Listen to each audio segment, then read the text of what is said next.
ಮುಂದಿನ ವ್ಯಾಪ್ತಿ ಸಂಧಿಯ ಪದ್ಯ ಹೀಗಿದೆ.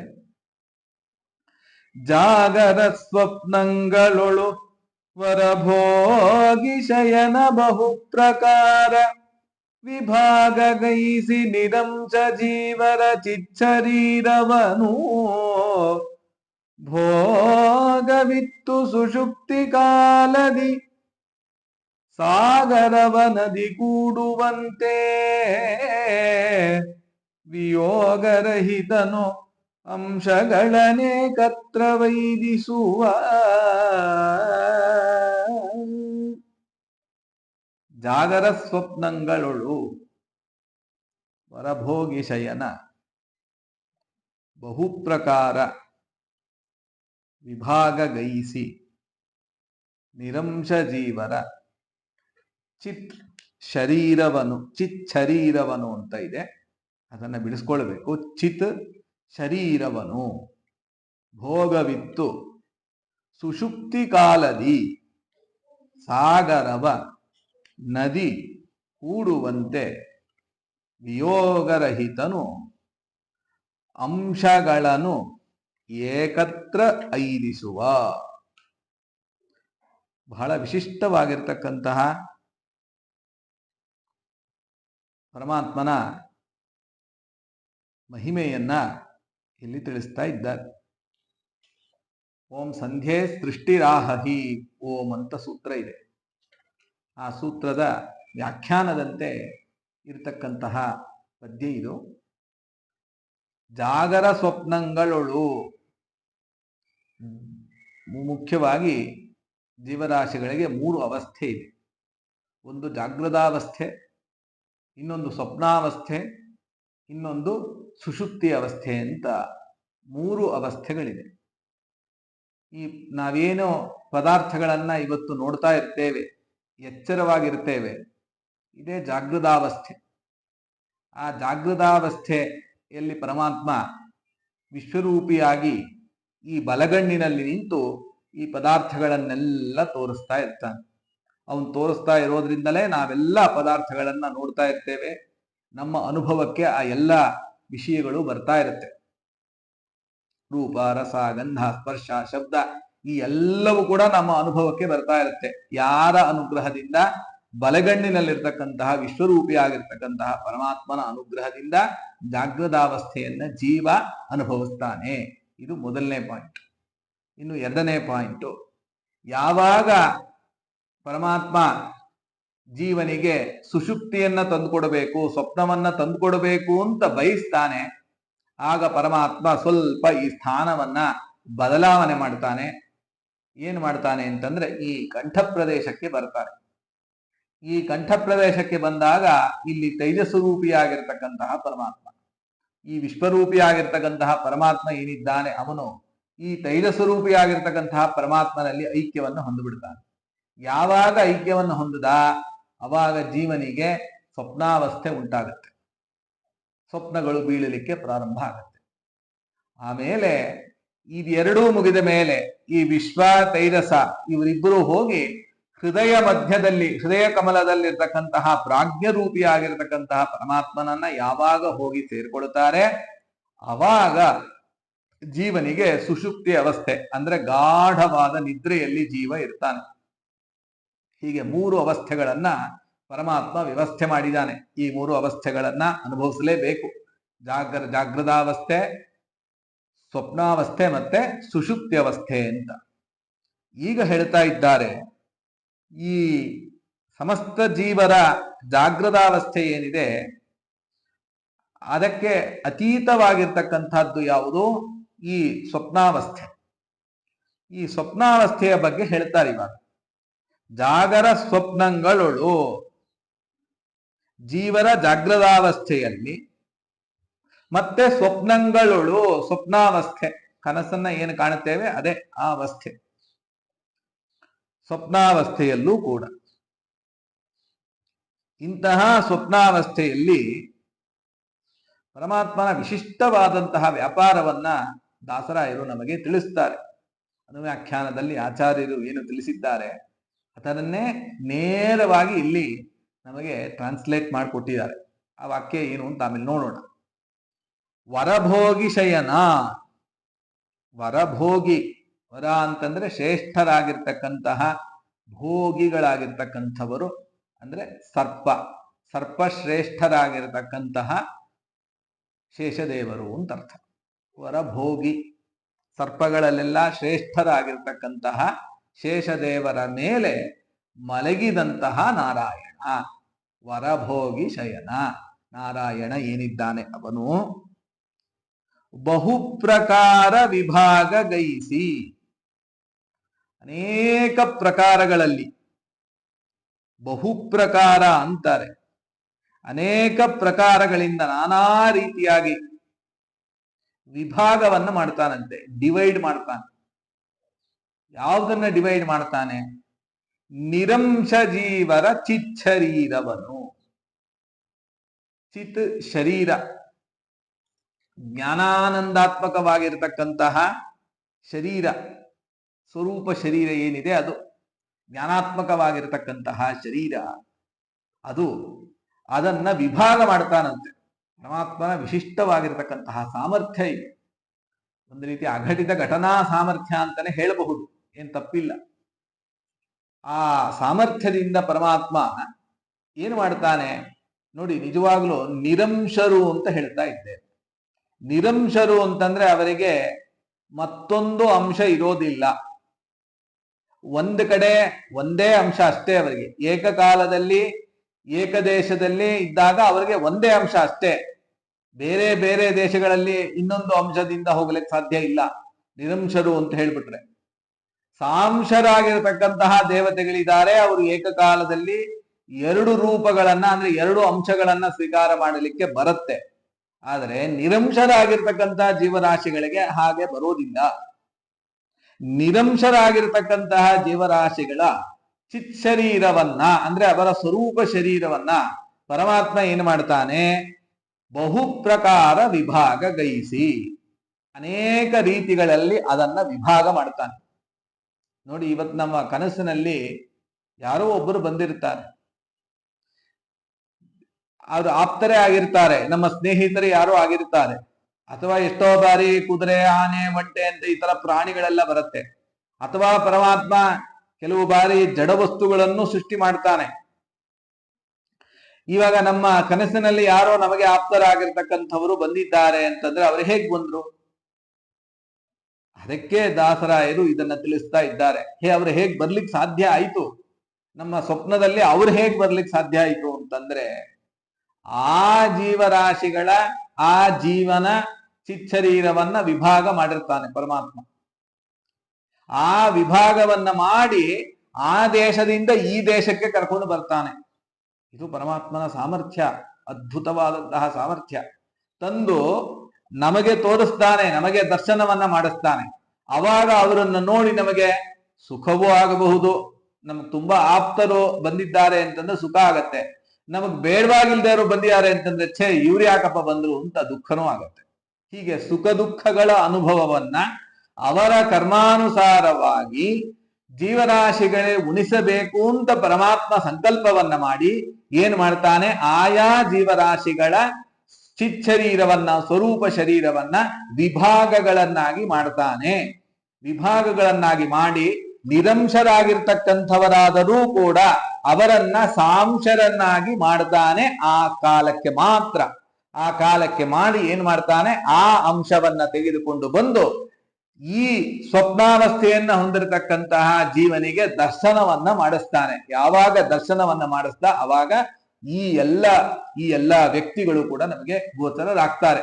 ಎಷ್ಟೋ ಬಾರಿ ಗತಿಸಿ ಹೋದಂತಹ ವ್ಯಕ್ತಿಗಳ ದರ್ಶನವೂ ಆಗತ್ತೆ,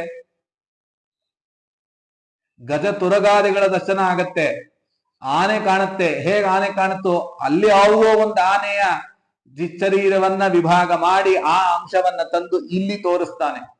ಇಲ್ಲಿ ತೋರಿಸಿದ್ದರಿಂದ, ಇಲ್ಲಿ ದರ್ಶನವನ್ನ ಮಾಡಿಸಿದ್ದರಿಂದ ನಮಗೆ ಅವರು ಆ ಆನೆ ಕಾಣಿತು.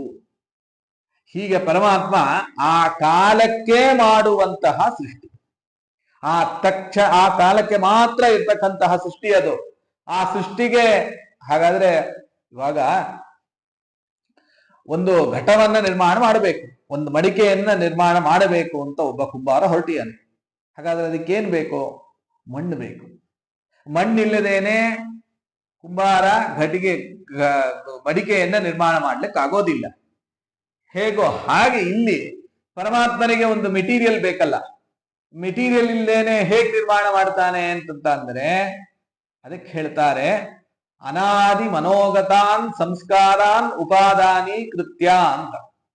ಈ ಮನಸ್ಸಿನಲ್ಲಿ ಈ ಸಣ್ಣ ಸಣ್ಣ ಚಿಪ್ಸ್ ಅಲ್ಲಿ ತುಂಬಾ ಮೆಮೊರಿ ಕಾರ್ಡ್ ಅಂತೀವಲ್ಲ, ಹೇಳ್ತೀವಲ್ಲ, 16 GB 18 GB 20 GB memory card ಅಲ್ಲಿ ಅದು ತುಂಬಾ ಚಿಕ್ಕದಿರುತ್ತೆ. ಆ ಚಿಕ್ಕದಾಗಿರ್ತಕ್ಕಂತಹ ಮೆಮೊರಿ ಕಾರ್ಡ್ ಅಲ್ಲಿ ಎಷ್ಟು ಡೇಟಾ ಸ್ಟೋರ್ ಆಗಿರುತ್ತೆ ನೋಡಿ ಇವತ್ತು. ಹೇಗೋ ಹಾಗೆ ಪರಮಾತ್ಮ ಈ ಅಣುವಾಗಿರ್ತಕ್ಕಂತಹದ್ದು ಮನಸ್ಸು. ಆ ಮನಸ್ಸಿನ ಒಳಗಡೆ ಪರಮಾತ್ಮ ಮೆಮೊರಿ ಕಾರ್ಡ್ ಅಂತೆ ಡೇಟಾವನ್ನ, ಯಾವ ಡೇಟಾ? ಅದು ಬೇಕಾದಷ್ಟು ಜನ್ಮಗಳಲ್ಲಿ ಮಾಡಿರ್ತಕ್ಕಂತಹ ಸಂಸ್ಕಾರ, ಅವನೇನೇನು ಅನುಭವಿಸ್ತಾನೆ, ವಸ್ತುಗಳನ್ನು ಅನುಭವಿಸಿರ್ತಾನೆ, ಆ ವಾಸನಾ ಅಂತ ಅದನ್ನ ಕರೀತಾರೆ. ಆ ವಾಸನಾಖ್ಯ ರೂಪವಾಗಿರ್ತಕ್ಕಂತಹ ಸಂಸ್ಕಾರವನ್ನ ಮನಸ್ಸಿನ ಒಳಗಡೆ ಸ್ಟೋರ್ ಮಾಡಿಟ್ಬಿಟ್ಟಿರ್ತಾನೆ. ಯಾವಾಗ ಪರಮಾತ್ಮನ ಇಚ್ಛೆಗೆ ಬರುತ್ತೆ ಅವಾಗ ಅದು ಉದ್ಬೋಧಗೊಳ್ಳುತ್ತೆ. ಅದನ್ನು ಉದ್ಬೋಧಗೊಳಿಸ್ತಾನೆ. ಉದ್ಬೋಧಗೊಳಿಸಿ ಇವನಿಗೆ ಸುಖವನ್ನ ಇವಾಗ ತಂದ್ಕೊಡ್ಬೇಕು ಅಂತ ಪರಮಾತ್ಮ ಇಚ್ಛೆಯನ್ನ ಪಟ್ಟ. ಸ್ವಪ್ನ ಕಾಲದಲ್ಲಿ ಸುಖ ಆಗಬೇಕು ಅಂತ ಪರಮಾತ್ಮನ ಇಚ್ಛೆಗೆ ಬಂತು ಅಂತಾದ್ರೆ ಆ ಸುಖ ಆಗಬೇಕಾಗಿರ್ತಕ್ಕಂತಹ ಪದಾರ್ಥ ಏನೇನಿದೆ, ಸಾಧನ ಪದಾರ್ಥಗಳು, ಆ ಸುಖಕ್ಕೆ ಬೇಕಾಗಿರ್ತಕ್ಕಂತಹ ಸಾಧನ ಪದಾರ್ಥಗಳನ್ನ ತತ್ಕಾಲದಲ್ಲಿ ಸೃಷ್ಟಿಯನ್ನ ಮಾಡ್ತಾನೆ. ಅದು ಯಾವ್ದು ಬೇಕಾದ್ರೂ ಆಗಿರಬಹುದು. ಅದು ವ್ಯಕ್ತಿ ಆಗಿರಬಹುದು ಅಥವಾ ಜಡವಾದಂತಹ ವಸ್ತುಗಳು ಆಗಿರಬಹುದು. ಜಡವಾದ ವಸ್ತುಗಳಾದ್ರೆ ನೇರವಾಗಿ ಅವನ ಸಾಮರ್ಥ್ಯದಿಂದ ಪರಮಾತ್ಮ ಆ ಕಾಲದಲ್ಲಿ ಸೃಷ್ಟಿಯನ್ನ ಮಾಡ್ತಾನೆ. ಯಾವುದೋ ರಥದಲ್ಲಿ ಕೂತು ಹೋಗೋ ಹಾಗೆ ಎಷ್ಟೋ ಜನಕ್ಕೆ ಅನುಭವಗಳಾಗತ್ತೆ. ಕುದುರೆ ಮೇಲೆ ಕೂತಿರೋ ಹಾಗೆ ಅನುಭವ ಆಗತ್ತೆ, ಗಜದ ಮೇಲೆ ಕೂತಿರೋ ಹಾಗೆ ಅನುಭವ ಆಗತ್ತೆ. ಅಥವಾ ಇನ್ನೂ ಬೇಕಾದಷ್ಟು ಅವನು ದುಃಖವನ್ನ ಅನುಭವಿಸಬೇಕು ಅಂತ ಅವನ ಸಂಕಲ್ಪಕ್ಕೆ ಬಂದ್ರೆ ಸ್ವಪ್ನದಲ್ಲಿ ಆಕ್ಸಿಡೆಂಟ್ ಮಾಡಿಸ್ತಾನೆ. ಸ್ವಪ್ನದಲ್ಲಿ ಆಕ್ಸಿಡೆಂಟ್ ಆಗುವಂತಹ ಅನುಭವ, ಹೀಗೆಲ್ಲ ಬೇಕಾದಷ್ಟು ನಮಗೆ ಗೋಚರ ಆಗ್ತಾ ಇರತ್ತೆ ಅಲ್ವಾ. ಆದ್ರಿಂದ ಇದೆಲ್ಲ ಹೇಗಾಯ್ತು ಅಂತಂದ್ರೆ ಅದಕ್ಕೆ ಹೇಳ್ತಾ ಇದ್ದಾರೆ, ನಿರಂಶ ಜೀವರ ಚಿಚ್ಚರೀರವನು ಬಹು ಪ್ರಕಾರ ವಿಭಾಗ ಗೈಸಿ ನಿರಂಶ ಜೀವರ ಚಿಚ್ಚರೀರವನು. ಈ ಚಿಚ್ಚರೀರವನ್ನ ವಿಭಾಗಗಳನ್ನಾಗಿ ಮಾಡಿ ಆ ಒಂದು ಅಂಶವನ್ನ ತಂದು ಸ್ವಪ್ನಾವಸ್ಥೆಯಲ್ಲಿ ನಮಗೆ ತೋರಿಸ್ತಾನೆ. ತೋರಿಸಿ ಆಯಾ ಕಾಲಕ್ಕಷ್ಟೇ, ಅದು ಸಂಪೂರ್ಣವಾಗಿ ಇಲ್ಲ, ಸಂಪೂರ್ಣವಾಗಿ ನಮಗೆ ಗೋಚರ ಏನಾಗೋದಿಲ್ಲ. ಅನಭಿವ್ಯಕ್ತ ಸ್ವರೂಪತ್ವ ಅಂತ ಅಲ್ಲಿ ಅಭಿವ್ಯಕ್ತ ಸಮ್ಯಕ್ ಅಭಿವ್ಯಕ್ತ ಇಲ್ಲ. ಅಲ್ಲಿ ಸ್ವರೂಪ ಸಂಪೂರ್ಣವಾಗಿ ಅಭಿವ್ಯಕ್ತ ಆಗೋದಿಲ್ಲ. ಜಾಗೃತ ಅವಸ್ಥೆಯಂತೆ ನಮಗೆ ಸ್ಪಷ್ಟವಾಗಿ ಕಾಣೋದಿಲ್ಲ. ಸ್ವಪ್ನದಲ್ಲಿ ಸ್ಪಷ್ಟವಾಗಿ ನಮಗೆ ಗೋಚರ ಆಗ್ತಾ ಇರುತ್ತೆ ಅಲ್ವಾ. ಹೀಗೆ ಪರಮಾತ್ಮ ಆ ನಿರಂಶ ಜೀವರಾದರೂ ಕೂಡ ಸಾಂಶರನ್ನಾಗಿ ಆ ಕಾಲಕ್ಕೆ ಮಾತ್ರ ಮಾಡ್ತಾನೆ. ಚಿಚ್ಚರೀರವನ್ನ ವಿಭಾಗವನ್ನಾಗಿ ಮಾಡಿ ಏನು ಮಾಡ್ತಾನೆ? ಭೋಗವಿತ್ತು, ಸುಖ ದುಃಖಗಳನ್ನ ಭೋಗ ಮಾಡಿಸ್ತಾನೆ. ಸುಷುಪ್ತಿ ಕಾಲದಿ ಭೋಗವಿತ್ತು ಅಂತಾನೂ ಅರ್ಥ. ಆ ಭೋಗವಿತ್ತು ಅನ್ನೋದನ್ನು ಎರಡು ಕಡೆಗೂ ಇಟ್ಕೊಳ್ಬೇಕು. ಸುಷುಪ್ತಿ ಕಾಲದಲ್ಲಿ ಮಾತ್ರ ಗಾಢವಾದಂತಹ ನಿದ್ರೆ, ಅವನು ಸುಖವಾಗಿ ಮಲಗಿರ್ತಾನೆ. ಅವನಿಗೆ ಇದು ಯಾವುದರ ಬುಡವಿಯೂ ಇರೋದಿಲ್ಲ, ಬಾಹ್ಯ ಪ್ರಪಂಚದ ಅರಿವೇ ಇರೋದಿಲ್ಲ. ಎಲ್ಲ ಇಂದ್ರಿಯಗಳು ಸುಪ್ತ ಆಗ್ಬಿಟ್ಟಿರುತ್ತೆ, ಎಲ್ಲ ಇಂದ್ರಿಯಗಳು ಮಲ್ಕೊಂಡಿರುತ್ತೆ. ಪ್ರಾಣದೇವರು ಮಾತ್ರ ಎಚ್ಚರವಾಗಿರ್ತಾರೆ. ಇರ್ಲಿ, ಸುಷುಪ್ತಿ ಕಾಲದಿ ಭೋಗವಿತ್ತು, ಆನಂದವನ್ನೇ ಅನುಭವಿಸುವ ಹಾಗೆ ಮಾಡ್ತಾನೆ. ಆಮೇಲೆ ಸಾಗರವ ನದಿ ಕೂಡುವಂತೆ, ಸಮುದ್ರವನ್ನ ಎಲ್ಲ ನದಿಗಳು ಹೋಗಿ ಹೇಗೆ ಸೇರ್ಬಿಡತ್ತೋ ಹಾಗೆ ಆ ಸ್ವಪ್ನಾವಸ್ಥೆ ಮುಗೀತು ಅಂತಂತಾದ್ರೆ ಈ ವಿಭಾಗ ಮಾಡಿದ್ನಲ್ಲ ಆ ಅಂಶ ಎಲ್ಲ ಹೋಗಿ ಆಯಾ ಜೀವರಾಶಿಗಳ ಒಳಗಡೆನೆ, ಆ ಚಿಚ್ಚರೀರದ ಒಳಗಡೆನೆ ಐಕ್ಯವನ್ನ ಹೊಂದಿಬಿಡುತ್ತೆ. ಸಾಗರವ ನದಿಗೂಡುವಂತೆ ವಿಯೋಗ ರಹಿತನು. ನೋಡಿ, ಪರಮಾತ್ಮನಿಗೂ ಜೀವನಿಗೂ ಎಂದೆಂದಿಗೂ ವಿಯೋಗ ಇಲ್ಲ. ಪರಮಾತ್ಮನಿಗೂ ಜೀವನಿಗೂ ಎಂದೆಂದಿಗೂ ವಿಯೋಗ ಇಲ್ಲ. ಅನಾದ್ಯನಂತ ಕಾಲದವರೆಗೂ ಕೂಡ ಯಾವತ್ತೂ ಕೂಡ ಪರಮಾತ್ಮ ನಮ್ಮನ್ನ ಬಿಟ್ಟು ದೂರ ಹೋಗೋದಿಲ್ಲ. ತುಂಬಾ ಹತ್ತಿರದಲ್ಲೇ ಇದ್ದಾನೆ. ಅದಕ್ಕೆ ಹೇಳ್ತಾ ಇದ್ದಾರೆ ಹೃತ್ಕಮ, ಹಿಂದೆ ಹೇಳಿದ್ರಲ್ಲ ಹೃತ್ಕಮಲಾಖ್ಯ ಸಿಂಹಾಸನದೋಳು, ಇಲ್ಲೇ ತುಂಬಾ ಹತ್ತಿರದಲ್ಲೇ ಹೃದಯ ಮಧ್ಯದಲ್ಲೇ ಪರಮಾತ್ಮ 5 ರೂಪಗಳಿಂದ ನೆಲೆಸಿದ್ದಾನೆ. ಈ ಅನುಸಂಧಾನ ನಿತ್ಯದಲ್ಲೂ ನಮಗೆ ಬರಬೇಕು ಅಂತ ದಾಸರಾಯರು ತಿಳಿಸ್ತಾ ಇದ್ದಾರೆ. ಹೀಗೆ ಸಾಗರವ ನದಿ ಕೂಡುವಂತೆ ವಿಯೋಗರಹಿತನು ಆ ಅಂಶಗಳ ನೇಕತ್ರ ಐದಿಸುವ, ಆ ಅಂಶಗಳನ್ನ ಏನು ವಿಭಾಗ ಮಾಡಿದ್ದ, ಆ ವಿಭಾಗಗೊಂಡಿರ್ತಕ್ಕಂಥ ಅಂಶಗಳನ್ನ ಏಕತ್ರ ಒಂದೇ ಸ್ಥಳದಲ್ಲಿ ಅದನ್ನೇನು ಮಾಡ್ತಾನೆ, ಸೇರಿಸ್ತಾನೆ.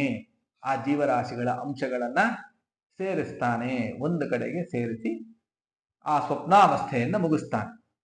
ಯಾವಾಗ ಸ್ವಪ್ನಾವಸ್ಥೆ ಮುಗಿತು, ಪುನಃ ಜೀವ ಏನು ಮಾಡ್ತಾನೆ, ಪರಮಾತ್ಮ ವಿಶ್ವರೂಪಿಯಾಗಿ ಕಣ್ಣಿಗೆ ಬಂದಾಗ ಜಾಗೃತಾವಸ್ಥೆಯನ್ನ ಅನುಭವಿಸ್ತಾನೆ. ಹೀಗೆ ವಿಶ್ವರೂಪಿಯಾಗಿ ಬಲಗಣ್ಣಿನಲ್ಲಿರ್ತಾನೆ. ಅವನು ಕಂಠ ಪ್ರದೇಶಕ್ಕೆ ಬಂದಾಗ ಸ್ವಪ್ನಾವಸ್ಥೆ ಜೀವನಿಗೆ ಉಂಟಾಗತ್ತೆ. ಅವನು ಮತ್ತೆ ಪುನಃ ಪ್ರಾಜ್ಞರೂಪನಲ್ಲಿ ಲಯವನ್ನ ಹೊಂದಿದಾಗ ಜೀವನಿಗೆ ಸುಷುಪ್ತಿ ಅವಸ್ಥೆ ಉಂಟಾಗತ್ತೆ. ಇದು ಮತ್ತೆ ಪ್ರೋಸೆಸ್ ಬ್ಯಾಕ್. ಯಾವಾಗ ಮತ್ತೆ ತನ್ನ ರೂಪ ತೈಜಸ ರೂಪಕ್ಕೆ ತೆಗೆದುಕೊಂಡು ಬರ್ತಾನೆ, ಕಂಠಕ್ಕೆ ಬರ್ತಾನೆ, ಅವಾಗ ಸ್ವಪ್ನಾವಸ್ಥೆ. ಅಲ್ಲಿಂದ ಪುನಃ ಯಾವಾಗ ಬಲಗಣ್ಣಿಗೆ ಬರ್ತಾನೆ, ಅವಾಗ ಜೀವನಿಗೆ ಜಾಗೃತಾವಸ್ಥೆ ಉಂಟಾಗತ್ತೆ. ಇದನ್ನ ಮುಂದೇನು ಹೇಳ್ತಾರೆ, ಈ ವಿಷಯವನ್ನ ಮುಂದೆಯೂ ಮತ್ತೆ ಇದೆ. ಹೀಗೆ ಅದನ್ನ ತಿಳಿಸ್ತಾ ಇದ್ದಾರೆ. ನಿರಂಶಾನಾಂಚ ಜೀವಾನಾಂ ಕ್ವಚಿತ್ ಸಾಂಶತ್ವಮಿಷ್ಯತೆ. ನೋಡಿ, ಆಚಾರ್ಯರ ಮಾತು ಅನುವ್ಯಾಖ್ಯಾನದಲ್ಲಿರ್ತಕ್ಕಂತಹ ಮಾತನ್ನೇ ದಾಸರಾಯರು ಇಲ್ಲಿ ಟ್ರಾನ್ಸ್ಲೇಟ್ ಮಾಡ್ತಾ ಇದ್ದಾರೆ. ನಿರಂಶಾನಾಂಚ ಜೀವಾನಾಂ ಕ್ವಚಿತ್ ಸಾಂಶತ್ವಮಿಷ್ಯತೆ. ನಿರಂಶರಾಗಿರ್ತಕ್ಕಂತಹ ಜೀವರಾಶಿಗಳಿಗೆ ಕೆಲವು ಬಾರಿ, ಕೆಲವು ಕಡೆ, ಕೆಲವು ದೇಶಗಳಲ್ಲಿ, ಕೆಲವು ಕಾಲಗಳಲ್ಲಿ ಸಾಂಶತ್ವ ಅನ್ನುವಂಥದ್ದು ಬರುತ್ತೆ. ಲೋಕಾಂತರೇ ತು ಸಾಂಶತ್ವಂ ಸುಖಾದೇವ ಭವಿಷ್ಯತಿ. ಹಾಗಾದ್ರೆ ಈ ಸಾಂಶತ್ವ ಆದಾಗ, ಈ ವಿಭಾಗವನ್ನ ಮಾಡಿದಾಗ ಏನಾರು ಅವರಿಗೆ ದುಃಖ ಆಗತ್ತಾ ಅಂತಂದ್ರೆ ಜೀವರಾಶಿಗಳಿಗೆ ದುಃಖ ಆಗೋದಿಲ್ಲ. ಸುಖಾದೇವ ಭವಿಷ್ಯತಿ, ಸುಖವಾಗಿಯೇನೆ ಆಗತ್ತೆ, ಸುಖದಿಂದಲೇ ಆಗತ್ತದೆಲ್ಲ. ತಸ್ಮಾತ್ ಜೀವಸ್ಸ ಸಾಂಶತ್ವಂ ಅಂಗೀಕಾರ್ಯಂ ಮನೀಷಿಭಿಹಿ.